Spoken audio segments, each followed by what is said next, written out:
Halo semuanya, bertemu lagi di Vega Tech System Media dengan saya Lutri.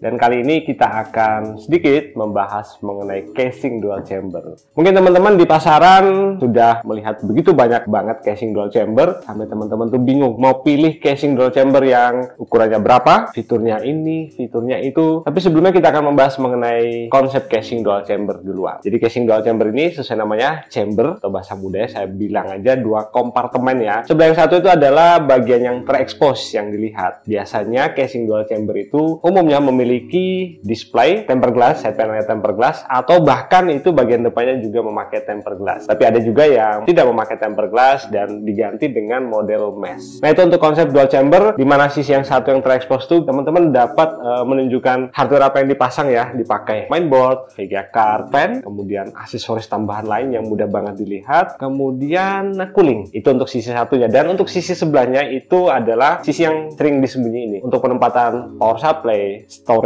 dan yang paling penting itu adalah untuk kabel manajemen. Sepintas itu adalah untuk casing dual chamber, dan saya mau kenalin ini adalah casing Tecware VXM EvoCore Infinity.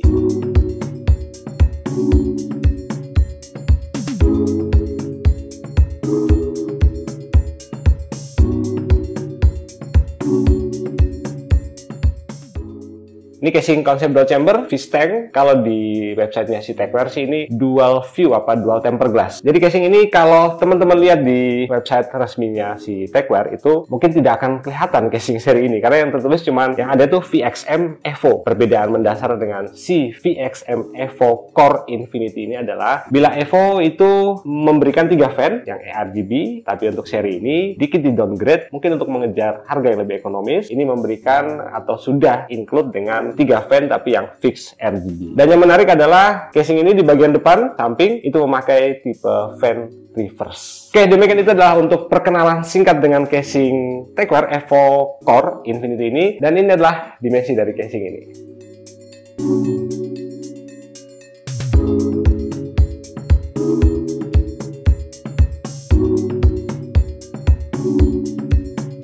Kita lanjut untuk kenal lebih dekat dengan casing ini. Kita akan lihat lebih rinci. Kita mulai dari bagian front panel. Untuk bagian front panel ini berada di bagian atas. Ada satu tombol on off, kemudian satu port USB 3.0, satu port USB 2.0, satu audio jack, headphone dan jack headphone dan mic, kemudian lampu LED untuk power LED, HDD LED, ada satu tombol reset, dan ada satu tombol LED switcher. Di sini tulisannya RGB. Nah, saya langsung bahas aja untuk front panel ini. Yang tombol RGB itu kabelnya ada, tombolnya ada di sini, switchnya bisa berfungsi, tapi ini tidak bisa dipakai untuk mengganti mode lampu dari si fan RGB yang ada di sini. Ini karena fan ini adalah tipe fix RGB. Jadi seperti yang sudah saya sampaikan sebelumnya bahwa ini adalah VXM EvoCore Infinity. Bagian depan sini tempered glass dengan ketebalan 4 mm. Saya belum pindah ke sini, saya pindah ke sini dulu. Side panel yang samping sini ini ada lubang udara untuk udara segar, dan juga di sini untuk bagian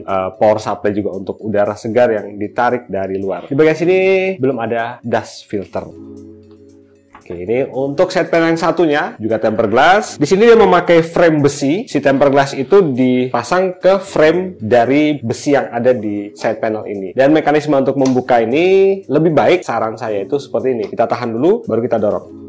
Nah, ada 3 pengunci di bagian atas dan ada 2 notch di bagian bawah untuk menahan side panel ini sebagai dudukan untuk side panel ini. Oke, kita lepas sekaligus. Di bagian belakang ada 4 expansion slot. Ini untuk udara. Sini juga ini untuk mesh untuk sirkulasi udara. Tidak bisa dipasangin fan, tapi mungkin kalau mau di custom bisa dikasih fan 6 cm. Di sini mesh juga, dan ini adalah fan bagian belakang untuk exhaust. Kita kembali ke bagian atas. Di sini bagian atas satu dust filter dengan model magnetik. Ini untuk meminimalisir atau mengantisipasi bila mungkin ada hewan kecil yang masuk, dan untuk mengurangi debu yang masuk ke dalam sini, meskipun ini tidak difungsikan bagian atas itu sebagai untuk intake fan ya. Oke, sudah. Kemudian yang bagian bawah. Nah, bagian bawah nih ada yang menarik nih dari si casing Tecware VXM EvoCore Infinity ini. Bagian bawah itu tidak memakai dust filter seperti model magnetik, tapi memakai dust filter Nah, dia memakai model slip. Jadi ada frame di sini juga dipasangin penahan debu ya, filternya di sini. Tadi tinggal ditarik, dan untuk pemasangan kembalinya sama, tinggal dimasukin lagi. Ini untuk bagian luar, Dan sebelum saya ketinggalan, bagian depan untuk tempered glass ini juga bisa dilepas. Untuk mengakses membuka tempered glass bagian depan ini, kita lepas side panel samping ini. Oke, di sini ada satu baut yang harus dilepas. Jadi ada satu baut yang harus dilepas agar kita dapat melepas tempered glass ini. Saya cari obeng dulu, obengnya nggak di sini. Ternyata obengnya di sini. Oke, kita buka untuk bagian belakang ini. Ada baut. Oke, ini baut pengunci agar si tempered glassnya itu tidak lepas. Dan untuk melepas ini kita geser ke arah samping sini. Sebaiknya juga ini ditahan seperti ini dan dilepas. Oke, ini untuk tempered glass bagian depan yang sudah dilepas. Nah, ini seperti ini tampilan setelah kita melepas tempered glass side panel sebelah sini dan tempered glass bagian depan. Kita akan lanjut untuk melihat sisi bagian dalam dari casing Tecware EvoCore Infinity ini.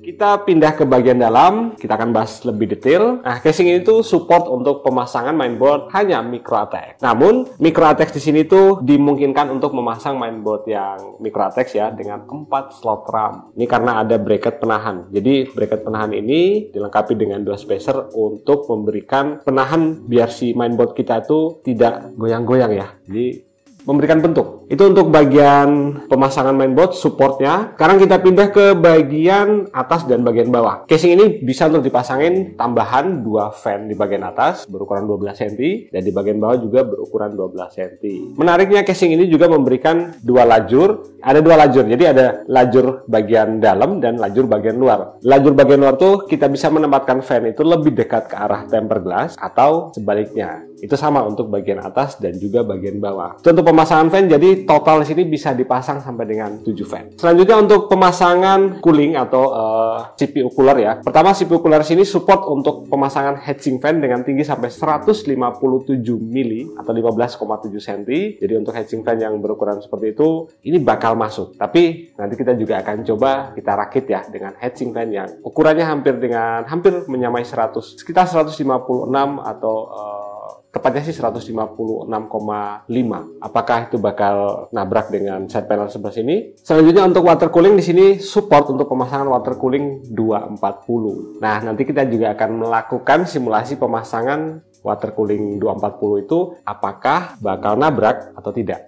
Nah, itu nanti juga akan kita sertakan. Selanjutnya, bagian dalam sebelah sini untuk kompartemen yang paling mudah dilihat. Kita pindah ke bagian kompartemen sebelah. Nah, kompartemen ini untuk kabelnya, kabel front panel. USB 3 di sini natif, jadi bukan USB 3 yang melewati lagi header USB 2.0. Kemudian masuk ke bagian storage. Nah, di sini di konten kami yang sebelumnya itu ada yang memberikan komen bahwa harddisk kenapa sih nggak disertakan informasinya atau mungkin simulasinya. Di sini casing ini memiliki bracket untuk pemasangan 1 buah harddisk dan 2 buah SSD. Harddisk 3,5 inch dan SSD 2,5 inch. Di sini untuk penempatannya, power supply di sini support ATX saja, jadi tidak support power supply SFX. Ini ATX dengan panjang maksimal itu 16 cm. Kalau power supply yang kami pakai di sini itu panjangnya 14 cm.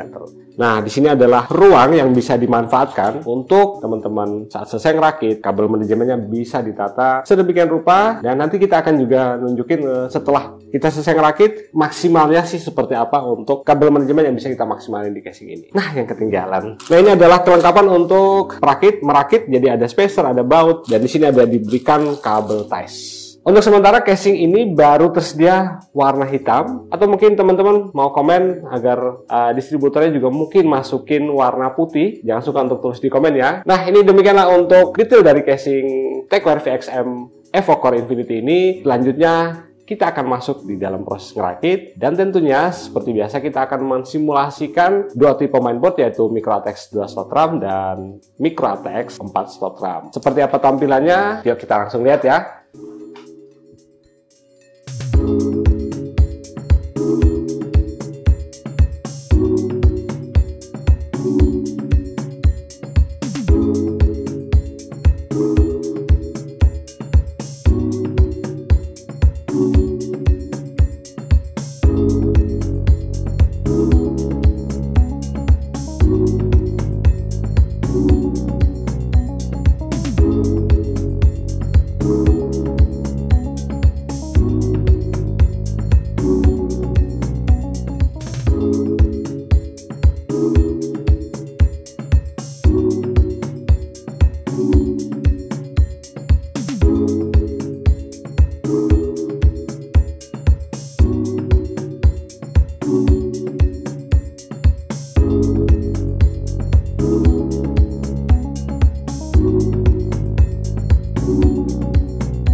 Nah, dan ini adalah tampilan hasil akhir dari selesai kita ngerakit tadi.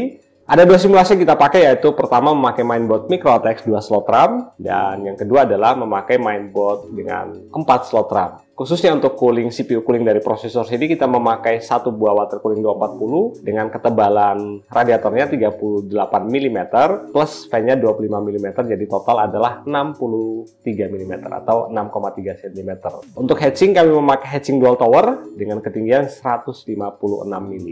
Oke, saya akan langsung masuk ke kesimpulan untuk yang rakitan pertama ya. Rakitan pertama dengan pemasangan water cooling 240 di bagian atas itu tidak nabrak dengan area mainboard. Jadi bagian atas dari mainboard dan bagian bawah dari fan itu tidak nabrak. Masih ada space, jadi aman banget untuk teman-teman memilih water cooling yang memiliki profil tebalan radiator yang tebal. Untuk heatsink di sini juga tidak nabrak dengan side panel, masih ada jarak sekitar 1 mm, jadi aman. Kami menambahkan satu aksesoris untuk melihat seberapa rumitkah kita melakukan kabel manajemen. Aksesorisnya adalah TechWare Flex, itu untuk 24 pin, 8 pin FPS, dan 2x8 pin untuk VGA card. Dan sama, kita juga bisa memaksimalkan kabel manajemen dari casing ini. Kita masuk ke kesimpulan untuk ngerakit dengan simulasi yang kedua. Oke, mainboardnya kita rubah memakai yang MicroATX 4 slot RAM dengan sudah mendapatkan bracket bawaan dari mainboard ini. Untuk radiator 240 di sini sama dengan yang simulasi pertama, tidak nabrak ya, aman. Jadi untuk bagian atas mainboard dan bagian bawah dari fan itu juga ada clear area. Untuk heatsink juga sama, itu tidak nabrak dengan side panel. Catatan tambahan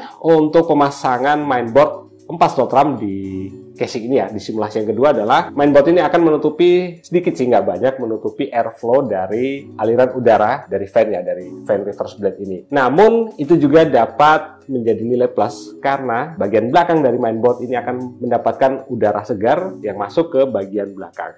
Itu adalah experience yang dari kami saat ngerakit dan yang sudah kami simulasikan. Berikut juga masih sama, kami memakai satu aksesoris yaitu kabel flex dari TechWare untuk melihat nih seberapa rumit kami dapat mengatur kabel manajemen. Catatan berikutnya adalah, ini harus diperhatiin banget, tidak harus memakai kabel extension ya, tapi memakai kabel 24 pinnya itu harus diatur sedemikian rupa agar tidak berbenturan atau bergesekan dengan blade dari fan yang ada di bagian depan samping.